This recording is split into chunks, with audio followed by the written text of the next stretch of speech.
Delhi Mumbai express highway પરથી પાદરા પોલીસે બાતમીના આધારે ફિલ્મી ઢબે કારનો પીછો કરીને સરસવણી ગામની સીમ પાસેથી બિયર અને વિદેશી દારૂનો જથ્થો ઝડપી પાડ્યો હતો. કાર સાથે ₹4,79,400નો મુદ્દામાલ ઝડપી પાડ્યો હતો. પાદરા પોલીસ મથકની હદ વિસ્તારમાં પાદરા પોલીસને મોટી સફળતા હાથ લાગી છે. Padra police inspector V.A. ચારણને ચોક્કસ બાતમી મળી હતી કે દિલ્હી મુંબઈ એક્સપ્રેસ હાઈવે પરથી કરજણ તરફથી એક કારમાં વિદેશી દારૂનો જથ્થો આવી રહ્યો છે. જે બાતમીના આધારે પાદરા પોલીસે વોચ રાખી હતી. જે દરમિયાન બાતમીવાળી કાર આવતા તેને રોકવાનો પ્રયત્ન કરેલ હતો, પરંતુ કાર નાસી છૂટતા તેનો ફિલ્મી ઢબે પીછો કર્યો હતો. કાર એક્સપ્રેસ વે પર સરસવણીની સીમમાં ડિવાઈડર સાથે અથડાઈને કાર ચાલક ભાગી છૂટ્યો હતો. જે કારમાં પોલીસે તપાસ કરતા ભારતીય બનાવટના વિદેશી દારૂ જથ્થાની 108 નંગ બોટલ તથા બિયરના ટીન 156 નંગ, જેની કિંમત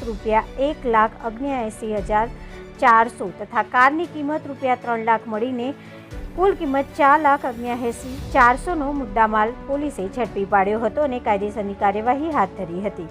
ત્યારે પાદરા પોલીસે પાદરા તાલુકામાં સક્રિય બની છે. ત્યારે પાદરા પોલીસ મથક હદ વિસ્તારમાં પાદરા પોલીસ મથકના PI વિજય ચારણ અને તેઓની સર્વેલન્સ સ્ક્વોડની ટીમ સતત પાદરા તાલુકામાં સક્રિય બની છે અને તમામ રીતે કાર્યરત છે. પાદરા પોલીસની આ કામગીરીને લઈને સમગ્ર પંથકમાં બુટલેગરોમાં ફફડાટ વ્યાપી જવા પામ્યો છે.